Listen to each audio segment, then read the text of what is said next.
Bonjour, pour notre tuto suivant, nous allons toujours voir comment résoudre une équation. Donc, nous allons commencer par l'équation A qui était l'exercice qui vous a été remis et après, on va attaquer directement l'équation B.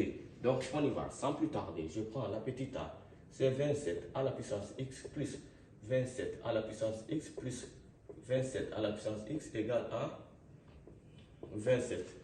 Donc, qu'est-ce que je peux faire à partir de là? Je peux dire 27 plus 27 plus 27 égale à 27. Donc, j'ai combien de fois 27? 3 fois 27.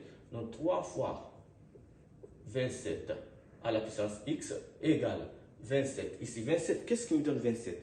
C'est 3 fois 3, 9. 9 fois 3, 27. Donc, c'est 3 au cube. Donc, à partir de là, ce qui implique que j'aurai 3 fois 27. Donc, 3 fois 27. Donc, je transforme aussi le 27 ici par 3 au cube.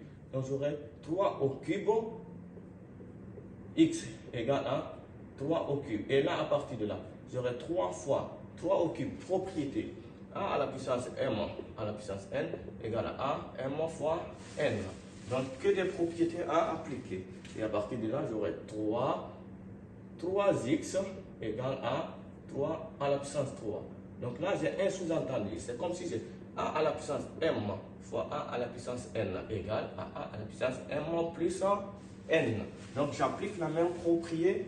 Donc, j'aurai 3 la base, m plus 3x égale à 3 à la puissance 3. Si j'ai a à la puissance m égale à a à la puissance n, pour vérifier cette égalité, il faut que m soit égal à n. Donc, j'applique cette même propriété ici. Donc, pour que cette égalité soit vraie, il faut que m plus 3x soit égal à 3. Donc, j'aurai 3x égale à 3. Je bascule 1 au second membre qui devient moins 1. Ce qui va me faire combien?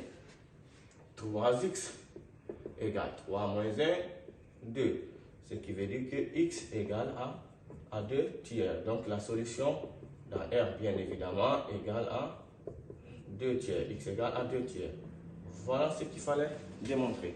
Sans plus tarder, nous allons attaquer l'équation numéro B. OK?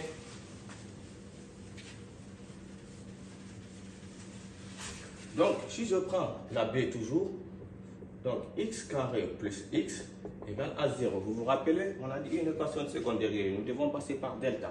Mais tout ceci, si vous observez, vous n'aurez pas besoin de passer par delta. Parce que si je dis je passe par delta, donc mon A coefficient, c'est A égale à 1, B égale à 1 et C égale à 0. Si je me mets à passer par delta, c'est un tout peu long, mais c'est possible. Donc, pour éviter cela, qu'est-ce que moi je fais? Comme j'observe, je regarde, j'analyse, x carré plus x égale à 0, je peux mettre simplement x en facteur. Donc j'aurai x plus 1 égale à 0. Et à partir de là, donc on a a fois b égale à 0. Il faut que a soit égal à 0 ou b soit égal à 0. Donc j'applique cela. Donc pour ce produit est égal à 0, soit x égale à 0 ou x plus 1 égale à 0. Et à partir de là, x égale à 0 ou x égale à moins 1. Donc, l'ensemble des solutions dans R, bien évidemment, moins 1 et 0. Donc, ça revient à la même chose pour la personne qui passe par delta, mais simplement que cette personne, elle va aller plus long, trouver delta, racine de delta, x1, xt, et revenir à ceci. Et pourtant, en mathématiques, on trouve la voie ou le chemin le plus easy, le plus facile. Donc, voilà ce que je voulais faire pour vous, pour comment résoudre les équations. Nous allons passer au tuto suivant.